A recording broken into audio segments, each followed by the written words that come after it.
नमस्ते ओडिशा। आपण मैंने जानिथिबे भारत छड़ा पृथ्वी रे अन्य गुड़ाए देश रही। अन्य देश मानक बुलवा जावा बा अन्य देश विषय जानिबा कहार बा इच्छा न थाए।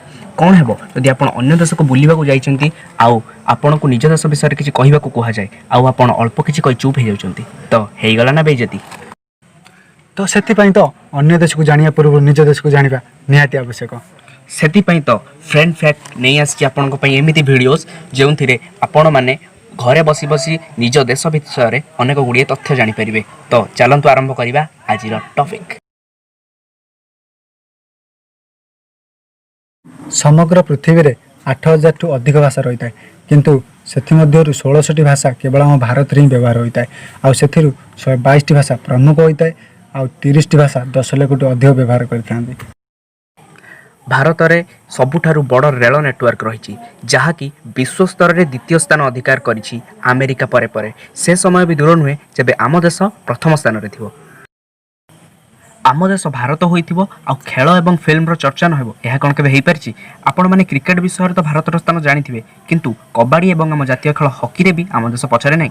खास करी कबाडी रे होइथिबा 6टी विश्वकप भारत हासिल करिछि आ करबनी भी केमिति जेहेतु कबाडी रो जन्मस्थान तो आमर एही देश। जदि आपण इंग्राजी फिल्म बा बाहर देशर फिल्म देखि भाबुथिबे कि चलचित्र जगत में भारत द्वितीय बा तृतीय स्थान रे थिबो तेबे सांग एटा आपणकर भूल धारणा। कारण चलचित्र जगत में आम बॉलीवुड जगत प्रथम स्थान रे एवं आम बॉलीवुड जगतर कलाकार माने तो विश्व प्रसिद्ध। इंडोर गेम रे मध्य आम भारत पछरे नाही कारण चेस और सापसीढ़ी भली प्रसिद्ध खेलर जन्म एही भारत रे। महाकाश विज्ञान क्षेत्र में मध्य आम देश पछरे नाही कारण प्रथम रॉकेट आमर पूर्वतन राष्ट्रपति श्री अब्दुल कलाम सार ही बाहर करथिले एवं चंद्र रे पानी अछि बोली प्रथमे आम इसरो विज्ञानी माने ही ठाब करथिले एवं यह जानी आपण खुशी हेबे कि बहुत ही कम बजेट रे आमे मंगल रे जाही पहुंच पारिथिलु से भी प्रथम चेष्टा रे।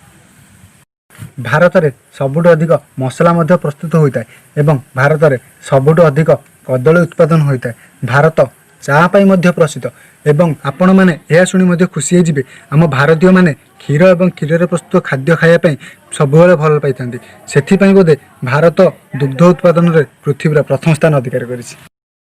कोरोनार आतंक केमिति व्यापीची एटा तो आपण समस्त को जणाथिबो किंतु भारतीयों पई एक खुशी खबर यह कि कोरोना भाइरस पई व्यवहार हेउथिबा औषध हाइड्रोक्लोरोक्विन सबुठारु बड़ उत्पादक हेउची आम भारत।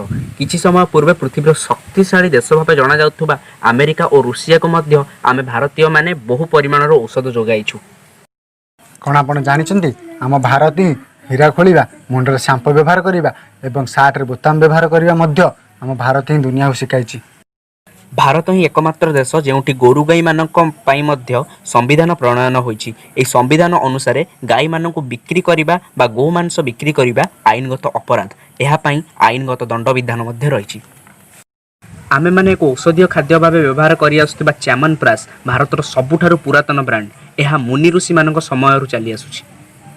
आम फैक्ट आपन को केमिति लागिला कमेंट करी जणाइबा को भूलिबेनी। जदि वीडियो भलो लागिला तेबे लाइक बटन टी को दबाई दियंतु आउ एमिति चकमाचुर फैक्ट पई चैनल को सब्सक्राइब करी पाखरे थिबा बेल आइकन को ऑल रे सेट करबा को जमारो भूलिबेनी।